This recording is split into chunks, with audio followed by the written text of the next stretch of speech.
Hi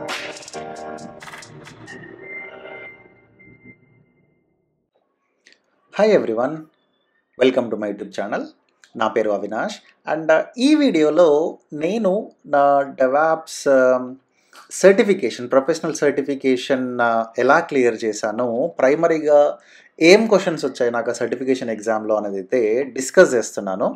so నేను నాకు June 28 రోజైతే ఎగ్జామ్ రాశాను. ఒక 2 డేస్ తర్వాత రిజల్ట్ అయితే అనౌన్స్ అయింది.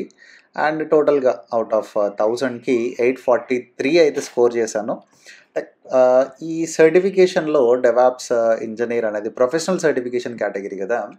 సో చాలా క్వశ్చన్స్ అయితే నాకు సినారియో బేస్డ్ వచ్చాయి. అంటే ఈ సినారియో ఉంటే ఏం చేస్తారు, ఎలా కాన్ఫిగర్ చేస్తారు, ఏ సర్వీస్ చూస్ చేసుకుంటారు అని చెప్పేసి ప్రైమరీగా సర్వీసెస్ వచ్చేసి సిఐసిడి రిలేటెడ్ కానీ, ఆటోమేషన్ రిలేటెడ్ కానీ, అలాంటి సర్వీసెస్ పైన నాకు చాలా ఎక్కువ క్వశ్చన్స్ అయితే నేను చూశాను సర్టిఫికేషన్ ఎగ్జామ్లో. నేను ఎగ్జామ్ అయిపోయిన వెంటనే నాకు మెమొరీలో ఏవైతే టాపిక్స్ ఉన్నాయో ఆ టాపిక్స్ అయితే లిస్ట్ చేసి దాని గురించి ఇచ్చిన డిస్క్రిప్షన్లో అయితే ప్రిపేర్ చేశాను. సో ఈ లింక్ అయితే నేను వీడియో డిస్క్రిప్షన్లో ఇస్తాను. సో మీరు ఏదైనా సర్టిఫికేషన్ ఎగ్జామ్కి ప్రిపేర్ అవుతున్నప్పుడు వీటిని రిఫర్ చేయండి. డెఫినెట్గా మీకు హెల్ప్ఫుల్ అవుద్దేమో అని చెప్పేసి అని అనుకుంటున్నాను. సో ఫస్ట్ నేను చాలా ఎక్కువ క్వశ్చన్స్ సిఐసిడి సర్వీసెస్ ఉన్నాయి కదా, code commit, code build, code deploy, code pipe line. So వీటిపైన నాకు చాలా ఎక్కువ క్వశ్చన్స్ కనిపించాయి. అంటే కోడ్ కమిట్ ఎక్కడ యూజ్ చేస్తాము, కోడ్ కమిట్ ఫీచర్స్ ఏంటి, రైట్, మనము అప్లికేషన్ కావాల్సిన కోడ్ కమిట్లో ఉంచి, రైట్, సో దెన్ మనము నెక్స్ట్ సిఐసిడి ప్రాసెస్ కోసం యూజ్ చేసుకుంటాం కదా, just like a Git. Okay, so ఈ కోడ్ కమిట్ అంటే ఏంటి, ఆ కోడ్లో ఉన్న వర్నరబిలిటీస్ డిటెక్ట్ చేయడానికి మనకి ఏమన్నా ఆప్షన్స్ ఉన్నాయా అనే యాంగిల్లో నాకైతే కోడ్ కమిట్ పైన ఎక్కువ క్వశ్చన్స్ చూశాను. సో ఈ కోడ్ బిల్డ్ వచ్చేసి కన్కరెంట్ బిల్డ్స్ ఇవ్వచ్చా, మన బిల్డ్ కాన్ఫిగరేషన్ సెలెక్ట్ చేసుకోవడం కానీ, రైట్, ఈ ఆర్టిఫాక్ట్స్ ఎక్కడ స్టోర్ చేయడము, లాంటి క్వశ్చన్లు అయితే నేను ఈ కోడ్ బిల్డ్ సర్వీస్ పైన చూశాను. రైట్, ఈ కోడ్ డిప్లాయ్ అయితే ఆటోమేటిక్ డిప్లాయ్మెంట్స్ ఎలా చేస్తాము, రైట్, అండ్ మనకి డిఫరెంట్ డిప్లాయ్మెంట్ మెథడ్స్ ఉన్నాయి కదా. ఇప్పుడు బ్లూ అండ్ గ్రీన్ డిప్లాయ్మెంట్ తీసుకోండి, లేదంటే ఏదైనా డిప్లాయ్మెంట్ ఫెయిల్ అయినప్పుడు రోల్ బ్యాక్ చేయడం కానీ, రోల్ బ్యాక్ ప్లాన్ కానీ, ఇంప్లిమెంటేషన్ ప్లాన్ రిలేటెడ్ కానీ, సో ప్రాపర్గా ప్లాన్ చేస్తున్నామా లేదా అని చెప్పేసి మనకి కొన్ని పాయింట్స్ వచ్చాయి. ప్లస్ మనం ఆన్ ప్రిమైస్లో ఉన్న రీసోర్సెస్ని యాక్సెస్ చేయడం కానీ, దాంట్లో డిప్లాయ్ చేయడం కానీ ఏమన్నా ఛాన్సెస్ ఉందా, పాసిబుల్ ఉందా అని చెప్పేసి ఇంకా కొన్ని క్వశ్చన్స్ అయితే చూసాను ఈ కోడ్ డిప్లాయ్ సర్వీస్ పైన. అండ్ కోడ్ పైప్ లైన్ తీసుకుంటే మనము ఇప్పటివరకు ఉన్న code commit, build and deploy ఉన్నాయి కదా. సో వీటిని యూజ్ చేసుకొని పైప్ లైన్ క్రియేట్ చేయడం ఎలా.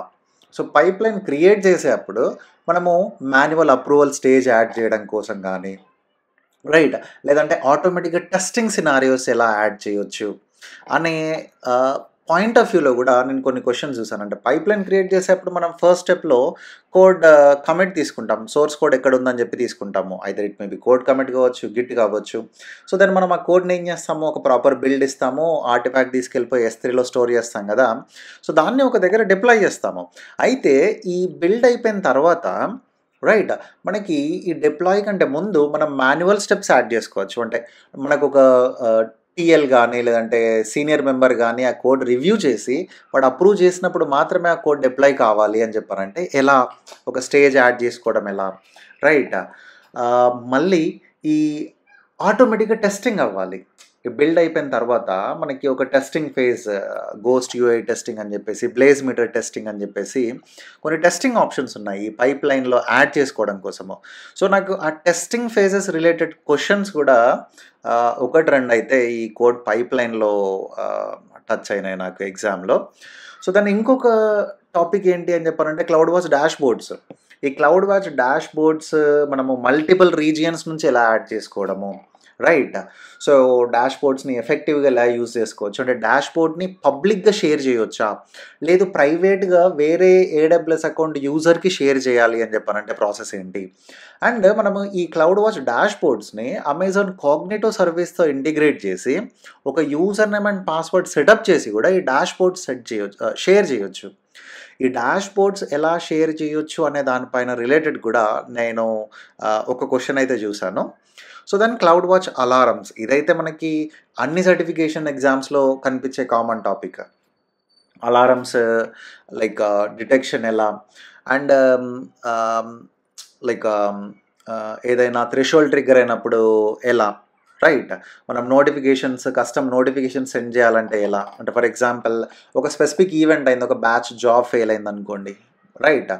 సో, ఆ బ్యాచ్ జాబ్ ఫెయిల్ అయినప్పుడు డెఫినిట్‌గా మనము ఒక అలర్ట్ అయితే రావాలి. మన ప్రొడక్షన్ సపోర్ట్ టీమ్‌కి గానీ, డెవ్ టీమ్‌కి గానీ రావాలి. సో, ఆ బ్యాచ్ జాబ్ అలర్ట్ రావడం కోసము మనము ఎలా కాన్ఫిగర్ చేస్తాము అని చెప్పేసి దానికి ఈవెంట్ బ్రిడ్జ్ అది యూజ్ చేస్తాము. సో, అది ఎలా కాన్ఫిగర్ చేస్తాము అనే ఒక క్వెషన్ గూడా నాకైతే ఎగ్జామ్‌లో కనిపించింది. అండ్ ఈ CloudWatch alarms okay. Ah, thresholds related గూడా ఒక క్వెషన్ ఉంది. So, then CloudWatch log filters and subscriptions ఇది ఒక 2, 3 క్వెషన్స్ చూసాను నేను. ఏంటి అని చెప్పండి ఒక లాంబ్డా ఫంక్షన్ రన్ అయినప్పుడు గానీ, ఓకే. మనకి ఈ ఆహ్, లాగ్స్ అన్నీ ఎళ్ళిపోయి క్లౌడ్ వాచ్‌లో స్టోర్ అవుతాయి గదా! ఈ లాంబ్డా లాగ్స్ అన్నీ క్రియేట్ చేసి లాగ్స్ అన్నీ తీసుకెళ్ళిపోయి క్లౌడ్ వాచ్ లాగ్స్‌లో స్టోర్ చేస్తుంది. ఆ లాగ్స్‌లో మనకి ఏదైనా స్పెసిఫిక్ ఎర్రర్ వచ్చిందనుకోండి. ఓకే. అంటే కొన్ని కీవర్డ్స్ ఫిల్టర్ చేసుకోవచ్చు మనం. ఎర్రర్ అని కానీ, లేదంటే టైమ్ ఔట్ గానీ, రిక్వెస్ట్ టైమ్ ఔట్ గానీ, రైట్ వార్నింగ్ అని గానీ, ఇలా ఏదైనా కీవర్డ్ ఉంటే మనము ఎలా మానిటర్ చేయొచ్చు? ఈ వచ్చే లాగ్స్ అన్నిటిని తీసుకెళ్ళి మనం మిగతా సర్వీసెస్‌కి ఇంటిగ్రేట్ ఎలా చేయొచ్చు? రైట్. అండ్ వేరే సర్వీసెస్ సెక్యూర్‌గా లాగ్స్ తీసుకోవాలంటే మనం రోల్ అలా ఇస్తూ ఉంటాం గదా! అంటే థర్డ్ పార్టీ అప్లికేషన్స్‌కి. మనం లాగ్ షేర్ చేస్తున్నప్పుడు సో, ఐఏఎం యాక్సెస్ కీతో షేర్ చేయడం సెక్యూర్డా? లేదంటే రోల్‌తో షేర్ చేయడం సెక్యూర్డా? అనే పాయింట్ ఆఫ్ వ్యూలో గూడా నేను 1, 2 క్వెషన్స్ అయితే ఈ లాగ్ ఫిల్టరింగ్ అండ్ సబ్స్క్రిప్షన్స్ అయితే నేను 2-3 క్వెషన్స్ చూసాను ఎగ్జామ్‌లో. And then config service. నేను కాన్ఫిగ్ సర్వీస్ మీద ఇన్ని క్వెషన్‌లు ఎగ్జామ్‌లో వస్తాయని నేనైతే ఎక్స్‌పెక్ట్ చేయలేదు. అట్‌లీస్ట్ ఒక 5-6 క్వెషన్స్ చూసుంటాను నేను కాన్ఫిగ్ సర్వీస్ పైన. అయితే ఈ కాన్ఫిగ్ సర్వీస్ అంటే ఏంటి అని చెప్పానంటే మనకి auditing purpose, compliance standard set చేసుకోవడం గానీ, ఈ కాన్ఫిగ్ అయితే బాగా యూజ్ అవుద్ది. ఓకే. అంటే మన రిసోర్స్ కాన్ఫిగరేషన్‌ని ఎవాల్యుయేట్ చేస్తది. రైట్. మనం ఒక ఎస్3 బకెట్ క్రియేట్ చేసాము. సో, మనము సెట్టింగ్స్ వల్లనో లేదంటే మాన్యువల్‌గానో ఎస్3 బకెట్ అనేది పబ్లిక్ అయింది. ఓకే. సో, మన ఆర్గనైజేషన్‌కైతే ఒక స్పెసిఫిక్ స్టాండర్డ్ ఉంది. అంటే మన అకౌంట్ నుంచి ఏ రిసోర్స్ నేను పబ్లిక్ చేయాలనుకోవట్లేదు. అది ఎస్3 బకెట్ కానివ్వండి, స్నాప్‌షాట్ కానివ్వండి, ఈబీఎస్ వాల్యూమ్ స్నాప్‌షాట్ కానివ్వండి, ఆర్‌డీఎస్ స్నాప్‌షాట్ కానివ్వండి, నేను పబ్లిక్ చేయాలి అనుకోవట్లేదు. యాక్సిడెంటల్‌గా ఏదైనా అయినప్పుడు మనము సో, దాన్ని ఎలా కంట్రోల్ చేయడము, నోటిఫికేషన్ తీసుకోవడం ఎలా, రైట్. సో, రిమెడియేషన్ తీసుకోవడం ఎలా అనేదైతే ఆ యాంగిల్‌లో నేను ఒక 5-6 క్వెషన్స్ చూసాను నేను ఈ ఏడబ్ల్యూఎస్ కాన్ఫిగ్ సర్వీస్ పైన. సో, మీరు గనుక డెవాప్స్ ప్రొఫెషనల్‌కి ప్రిపేర్ అవుతుంటే don't forget to like ah, go through this config documentation అండి. సో, దెన్ ఇంకా కొన్ని క్వెషన్స్ అయితే GuardDuty. Right. Amazon GuardDuty ఎలా యూజ్ చేస్తాము? మల్టిపుల్ అకౌంట్స్ యూజ్ చేస్తున్నప్పుడు సెంట్రల్‌గా రైట్. యూజ్ చేయడం గానీ, ఇంకొక క్వెషన్ ఏంటి అని చెప్పానంటే, మనం మెషిన్ లెర్నింగ్ యూజ్ చేసుకొని ఇప్పుడు మెషిన్ లెర్నింగ్, ఆర్టిఫిషియల్ ఇంటెలిజెన్స్ అయితే హాట్ టాపిక్ కదా! ఈ మెషిన్ లెర్నింగ్ అల్గారిథమ్స్ యూజ్ చేసుకొని డిటెక్ట్ చేయడం గానీ, థ్రెట్ ఎలా డిటెక్ట్ చేయగలము? రైట్. మల్టిపుల్ అకౌంట్స్ నుంచి ఎలా డిటెక్ట్ చేయగలము? అనే పాయింట్ ఆఫ్ వ్యూలో గూడా గార్డ్ డ్యూటీ పైన గూడా కొన్ని క్వెషన్స్ వచ్చాయి. అండ్ ఎస్3లో సెన్సిటివ్ డేటా ఉంది. రైట్. సో, ఏదన్నా ఎస్3లో ఏదైనా సెన్సిటివ్ డేటా ఉంది. ఆర్ మనకి intellectual property related, IP related ఉన్నాయనుకోండి. సో, వాటిని ఎలా ఫిల్టర్ చేయడము, ఎలా తెలుసుకోవడము. సో, దానికోసము మనము ఎస్3 డేటాను క్వెరీ చేయడానికి ఇప్పుడు అథీనా యూజ్ చేసుకోవచ్చు. రైట్. సో, గ్లూతో ఇంటిగ్రేట్ జేసుకోవచ్చు. S3 సెలెక్ట్ సర్వీస్ యూజ్ జేసుకోవచ్చు. ప్లస్ ఏదన్నా సెన్సిటివ్ ఇన్ఫర్మేషన్ S3లో ఉంటే మాత్రము మనకి లైక్ మైస్, ఏడబ్ల్యూఎస్ మేస్ అని జెప్పి సర్వీస్ ఉంది. సో, ఈ సర్వీసెస్ అన్ని యూజ్ చేసి మనం S3లో ఉన్న డేటాని ఎలా సెలెక్ట్ ఎలా సెక్యూర్ చేసుకోగలము. అండ్ ఆహ్, ఈ ఆర్టిఫాక్ట్స్ రిలేటెడ్ గూడా 1, 2 క్వెషన్స్ అయితే చూసాను. So, S3 query data related questions కూడా కనిపించాయి. సో, దెన్ ఏడబ్ల్యూఎస్ ఆర్గనైజేషన్స్ మనము సర్వీస్ కంట్రోల్ పాలిసీస్‌ని ఎలా యూజ్ చేయడము. ఓకే. అండ్ ఈ ఎస్‌సిపిస్ యూజ్ చేస్తున్నప్పుడు లైక్ ఒక అకౌంట్‌కి అప్లై చేయడమా, మల్టిపుల్ అకౌంట్స్‌కి అప్లై చేయడమా, లేదు ఆర్గనైజేషన్స్‌లో గ్రూప్ ఆఫ్ అకౌంట్స్‌కి అప్లై చేయాలి అని చెప్పనంటే రైట్. సో, మనము ఓయూస్ ఆర్గనైజేషనల్ యూనిట్స్ అవి క్రియేట్ చేస్తాం కదా. సో, ఆ ఓయూ లెవెల్‌లో అప్లై చేస్తే ఏమవుద్ది అనే యాంగిల్‌లో అకౌంట్‌ని సెక్యూర్ చేసుకోవడానికి కూడా కొన్ని క్వెషన్స్ చూసాను. సో, దాంతో పాటు ఇంకొక క్వెషన్ ఏంటి అని చెప్పనంటే మనకి కంట్రోల్ టవర్ ఉంటుంది. AWS control tower. So, control tower related కూడా ఒక క్వెషన్ చూసాను. అంటే కంట్రోల్ టవర్ యూజ్ చేసుకొని మల్టిపుల్ అకౌంట్స్‌లోకి డిప్లాయ్ చేయొచ్చా? లేదంటే ఏదైనా స్టాండర్డ్స్ అంటే ఓన్లీ అప్రూవ్డ్ యూజర్స్‌నే క్లౌడ్ ఫార్మేషన్ యూజ్ చేసి రీసోర్స్ ఎలా సెలెక్ట్ చేయొచ్చు అనే యాంగిల్‌లో కూడా కొన్ని క్వెషన్స్ అయితే కంట్రోల్ టవర్ పైన 1 ఆర్ 2 క్వెషన్స్ చూసాను నేను. అండ్ ఈ మనకి స్విచ్ రోల్ గానీ, పాస్ రోల్ గానీ యూజ్ చేయడం గురించి కూడా ఇప్పుడు ఐఏఎం రోల్స్ ఉన్నాయి కదా. ఐఏఎం రోల్ రిలేటెడ్ క్వెషన్స్ కూడా మనకి కొన్ని వస్తున్నాయి. అంటే డైరెక్ట్ యూజర్ ద్వారా వర్క్ కాకుండా సో, ఒకే యూజర్ మల్టిపుల్ టీమ్స్‌లో మెంబర్ అనుకోండి. అంటే ఒక యూజర్ ప్రాజెక్ట్ 1లో మెంబరు, ప్రాజెక్ట్ 2లో మెంబరు రైట్. సో, ప్రాజెక్ట్ 1లో ఒక కొన్ని రీసోర్స్ యాక్సెస్ కావాలి. ప్రాజెక్ట్ 2లో ఇంకొన్ని రీసోర్స్ యాక్సెస్ కావాలి. సో, అలాంటి టైంలో వాడికైతే ఒకే యూజర్‌కి అన్ని పర్మిషన్స్ ఇవ్వడం కంటే మనం ఏం చేయొచ్చంటే ఒక రోల్ క్రియేట్ చేసి ఓకే. నువ్వు ప్రాజెక్ట్ 1 రీసోర్స్ యాక్సెస్ చేయాలి అంటే ఈ స్విచ్ రోల్ యూజ్ చెయి. ప్రాజెక్ట్ 2 రీసోర్స్ యూజ్ చేయాలి అంటే ఈ రోల్ యూజ్ చెయి అని చెప్పేసి మనకి మల్టిపుల్ రోల్ క్రియేట్ చేసి ఆ యూజర్‌కి అలొకేట్ చేయొచ్చు. సో, వాడు సింపుల్‌గా స్విచ్ రోల్ యూజ్ చేసి ఆ ప్రాజెక్ట్ రిలేటెడ్ యాక్టివిటీస్ అయితే చేయొచ్చు. సో, దాని రిలేటెడ్ కూడా నేను ఒక 1 ఆర్ 2 క్వెషన్స్ చూసాను. అండ్ ఇంకొకటి ఏంటి అంటే ఈ రూట్ యూజర్ యాక్టివిటీస్‌ని ఎలా ట్రాక్ చేయడము. రైట్. క్లౌడ్ ట్రైల్‌ని చూడడం ఎలా, మనకి రూట్ యూజర్‌కి అయితే సెక్యూర్ చేసుకోవడానికి మల్టీ ఫ్యాక్టర్ అథెంటికేషన్ ఎనేబుల్ చేయడము, ఇలా కొన్ని రికమెండేషన్స్ అవి ఉన్నాయి. రైట్. సో, అసలు మనం డే టు డే యాక్టివిటీస్ కోసం రూట్ యూజర్‌ని యూజ్ చేయడం అనేది రికమెండెడే కాదు. రైట్. సో, బట్ సమ్‌హౌ ఎవరైనా రూట్ యూజర్ క్రెడెన్షియల్స్ యూజ్ చేసి లాగిన్ అయ్యారు. దాన్ని ఎలా ఐడెంటిఫై చేస్తావు? దానికి అలర్ట్ కాన్ఫిగర్ చేయడం ఎలా? అంటే ఒక లాంబ్డా ఫంక్షన్ క్లౌడ్ ట్రైల్ నుంచి లాంబ్డాకి పంపించి, లాంబ్డా నుంచి ఎస్ఎన్ఎస్ ఇంటిగ్రేట్ చేసి ఏదన్నా ఈవెంట్ వచ్చిందంటే పంపియడము. సో, అలా ఆ ఆటోమేషన్ సినారియో ఎలా క్రియేట్ చేయొచ్చు అనే యాంగిల్‌లో కూడా ఈ రూట్ యూజర్ రిలేటెడ్ వచ్చాయి. ప్లస్ మనకి ఈ ఐఏఎం రోల్స్ అనేవైతే జనరల్‌గా మనము రెగ్యులర్‌గా యూజ్ చేస్తే ఐఏఎం రోల్స్ ఎలా యూజ్ చేస్తాము? లైక్ ఒక ఇన్‌స్టాన్స్‌కి అటాచ్ చేసి కానీ, ఒక లాంబ్డాకి అటాచ్ చేసి కానీ, లేదంటే ఒక ఫార్గేట్‌కి అటాచ్ చేసి కానీ, మనము ఏడబ్ల్యూఎస్ సర్వీసెస్ అవి మాత్రం యాక్సెస్ చేస్తాం కదా. అలా కాకుండా ఈ ఐఏఎం రోల్స్ ఎనీవేర్ అనే కాన్సెప్ట్ ఏంటి అని చెప్పానంటే, మనకి ఔట్ సైడ్ ఆఫ్ ఏడబ్ల్యూఎస్ ఎన్విరాన్మెంట్‌లో కూడా, మనకి ఆన్ ప్రిమైస్‌లో కూడా మనము సెక్యూర్ టోకెన్ సర్వీస్ యూజ్ చేసుకొని రైట్. టెంపరరీ క్రెడెన్షియల్స్ ఒక రోల్ ద్వారా జనరేట్ అయ్యి మనము ఏడబ్ల్యూఎస్ రీసోర్స్‌ని యాక్సెస్ చేయొచ్చు. సో, ఐఏఎం రోల్స్ ఎనీవేర్ అనే కాన్సెప్ట్ పైన కూడా నేనైతే క్వెషన్స్ చూసాను ఎగ్జామ్‌లో. సో, దెన్ ఈకేఎస్ మనకి లాగింగ్ గురించి కానీ, మానిటరింగ్ గురించి కానీ, Kubernetes service okay. ECS, EKS services గురించి కూడా క్వెషన్స్ అయితే కనిపించాయి. అంటే లాగ్స్ ఎనేబుల్ చేయడం ఎలా? ఆ లాగ్స్ అన్నీ థర్డ్ పార్టీ అప్లికేషన్‌కి మానిటర్ చేయాలి అంటే ఇంటిగ్రేట్ చేయడం ఎలా? సో, అలాంటి క్వెషన్స్ అంటే రోల్ క్రియేట్ చేసి రోల్ వేరే థర్డ్ పార్టీ అప్లికేషన్‌లో క్రియేట్ చేయడము సెక్యూర్డా? రైట్. ఆర్ యాక్సెస్‌కి యూజ్ చేయడం సెక్యూర్డా? ఇలా లాగ్ స్టోర్ చేయడము, లాగ్ అనాలిసిస్ చేయడం గురించి కూడా క్వెషన్స్ అయితే చూసాను. సో, దెన్ ఇంకా కొన్ని క్వెషన్స్ అయితే ఏఎంఐ రిలేటెడ్. సో, మనము ఇమేజ్ బిల్డ్ చేయడం ఈసీ2 ఇమేజ్ బిల్డర్ ఉంది కదా. సో, ఈసీ2 ఇమేజ్ బిల్డర్ పైన కూడా క్వెషన్ చూసాను. అంటే ఒక ఏఎంఐ ఆటోమేటిక్‌గా క్రియేట్ చేయడం ఎలా? దాన్ని మిగతా అకౌంట్స్‌కి షేర్ చేయడం ఎలా? అనే పాయింట్ ఆఫ్ వ్యూలో గూడా కొన్ని క్వెషన్స్ చూసాను. అండ్ సిస్టమ్స్ మేనేజర్ ఆటోమేషన్ గురించి కానీ, రన్ కమాండ్ గురించి కానీ, లేదంటే ప్యాచ్ మేనేజర్ గురించి కానీ క్వెషన్స్ గూడా చూసాను. అండ్ ఇంకొక క్వెషన్ ఏంటి అని చెప్పానంటే like parameter store versus systems manager. ఏ సిట్యుయేషన్‌లో మనం పారామీటర్ స్టోర్ యూజ్ చేయొచ్చు అండ్ సిస్టమ్స్ మేనేజర్ యూజ్ చేయొచ్చు. Secrets manager sorry. So, secrets manager అయితే మనము like user name, password such type of sensitive information secrets మేనేజర్‌లో స్టోర్ చేయొచ్చు కదా! అయితే పారామీటర్ స్టోర్‌లో కూడా configuration information, sensitive information store చేయొచ్చు. బట్ సీక్రెట్స్ మేనేజర్‌లో ఏంటి అంటే మనం లాంబ్డాతో ఇంటిగ్రేట్ చేసి ఆ సీక్రెట్స్‌ని ఆటోమేటిక్‌గా రొటేట్ చేసే ఫీచర్ ఉంటుంది. సో, అలా మనకి రొటేషన్ కావాలి అని చెప్పానంటే మీరు సీక్రెట్స్ మేనేజర్ యూజ్ చేస్తారా? లేదంటే ఆహ్, parameter store SSM parameter store use చేస్తారా? అని చెప్పేసి క్వెషన్ కూడా నాకైతే ఒకటొచ్చింది.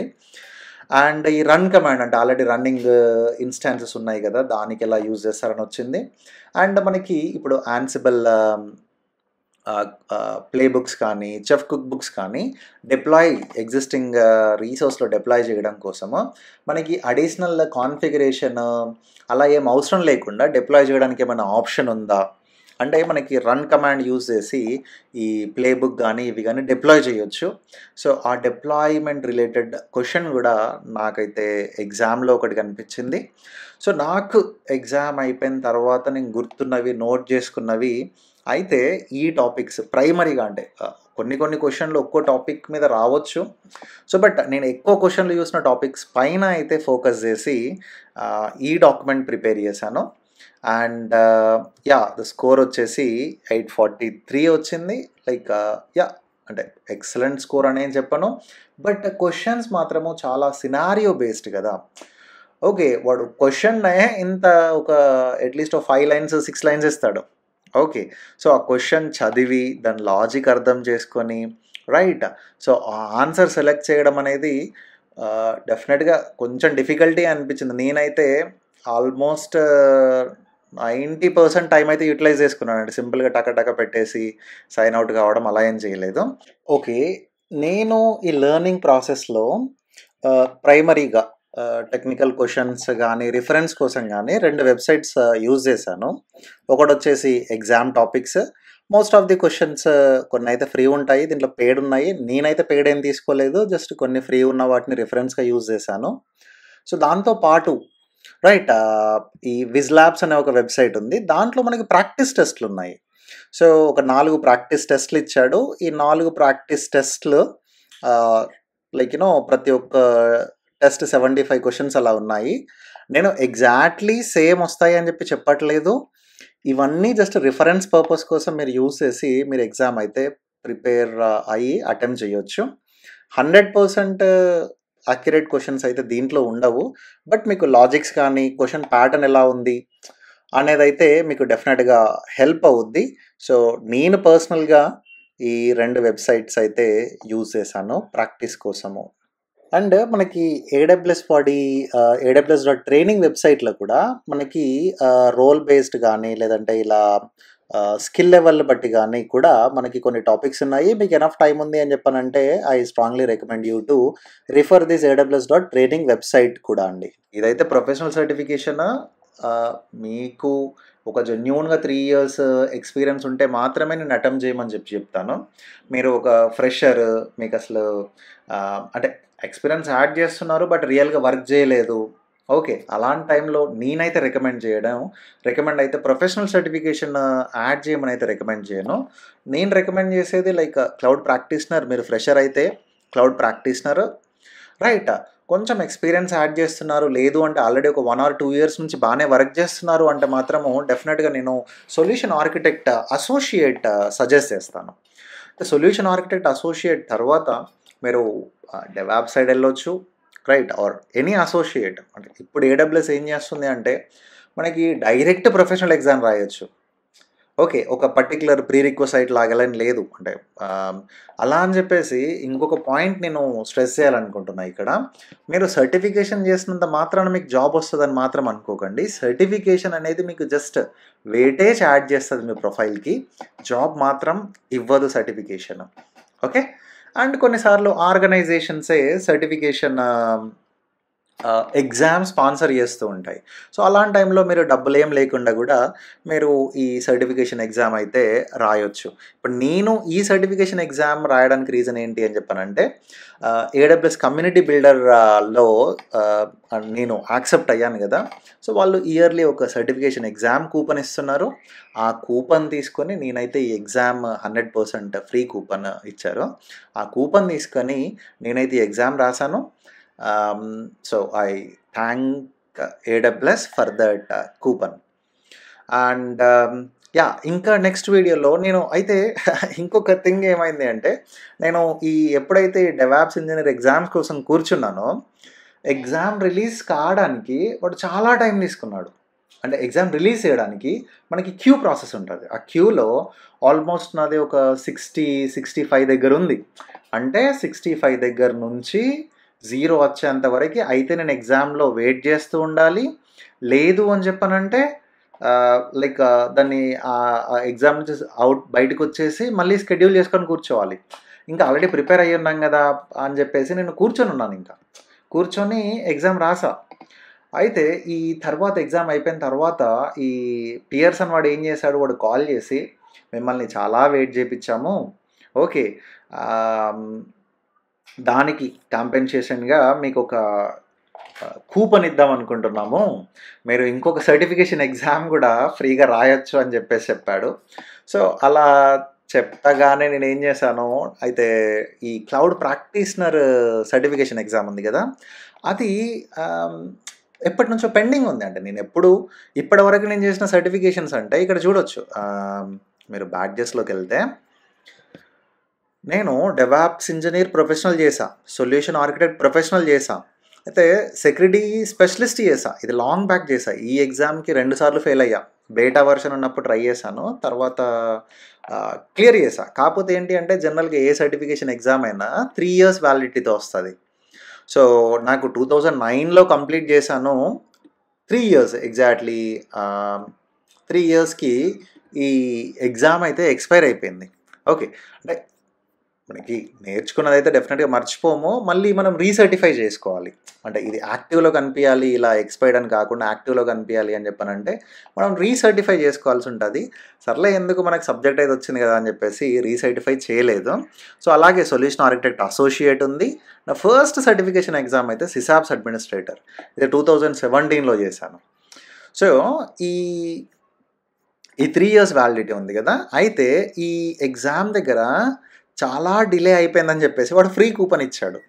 నేను ఈ క్లౌడ్ ప్రాక్టీషనర్ అనేది చాలామంది, అంటే మన యూట్యూబ్లో రైట్ చాలామంది అడుగుతున్నారు క్లౌడ్ ప్రాక్టీషనర్ క్లియర్ చేయొచ్చా అని చెప్పానంటే నేను చాలా తక్కువ రెస్పాన్సెస్ ఇచ్చాను. అంటే ఏంటి అసలు క్లౌడ్ ప్రాక్టీషనర్లో వాడు ఏమడుగుతున్నాడు, ఎలా అడుగుతున్నాడు, నేను కూడా ఒకసారి ఎగ్జామ్ రాస్తే నేను బెటర్గా చెప్పొచ్చు కదా అని చెప్పేసి నేనేం చేశాను, ఈరోజే ఓకే మీరు అబ్జర్వ్ చేస్తే ఈరోజు July 8, 2027 ఈరోజే అలా జస్ట్ అండి క్లౌడ్ ప్రాక్టీషనరే కాబట్టి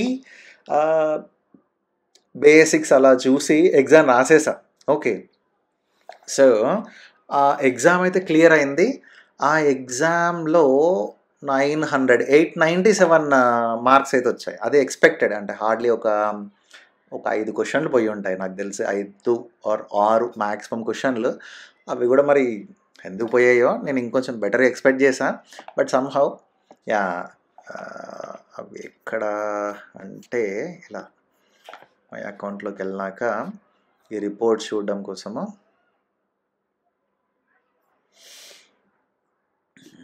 సర్టిఫికేషన్లో ఇక్కడ అబ్జర్వ్ చేస్తే ఇది క్లౌడ్ ప్రాక్టీషనర్. సో జనరల్గా 3 years వ్యాలిడిటీ ఉంది. ఇది క్లిక్ చేస్తే మనకి ఓపెన్ అయిపోద్ది. సర్టిఫికేషన్ ఎగ్జామ్ హిస్టరీ,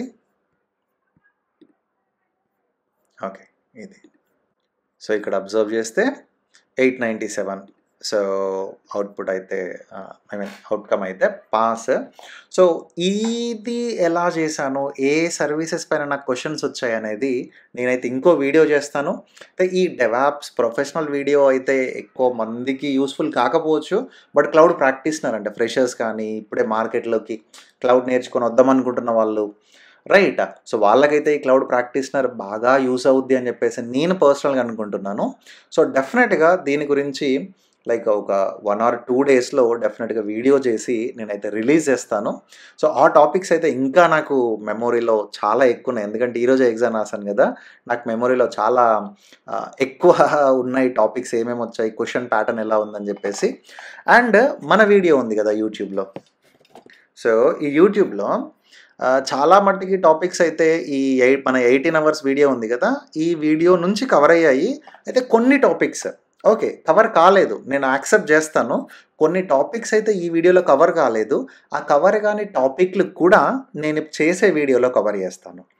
టెక్నికల్‌గా చేస్తాను. జనరలైజ్‌గా ఒక చిన్న వీడియో చేయడం ఒకటి. ప్లస్ టెక్నికల్‌గా ఎండ్ టు ఎండ్ మీరు క్లౌడ్ ప్రాక్టీషనర్‌కి ప్రిపేర్ అవుతున్నప్పుడు ఏమేం టాపిక్స్ వాటిపైన క్వెషన్స్ రావచ్చు అనేది కూడా సో నేనొక 1 అవర్ టు 2 అవర్స్ వీడియో అయితే నా మైండ్‌లో ఉంది క్లౌడ్ ప్రాక్టీషనర్ పైన. సో డెఫినెట్‌గా అది కూడా మనకి ఒక వితిన్ ఎ వీక్ అయితే రావచ్చు. సో మీకు ఈ కాంటెంట్ అంతా హెల్ప్‌ఫుల్ నేను చేసే వీడియోలు ఏదో ఒక రకంగా హెల్ప్ అవుతున్నాయి అని చెప్పానంటే don't forget to subscribe. And ఎవరైతే ఏడబ్ల్యూఎస్ నేర్చుకుంటున్నారో రైట్, ఎవరైతే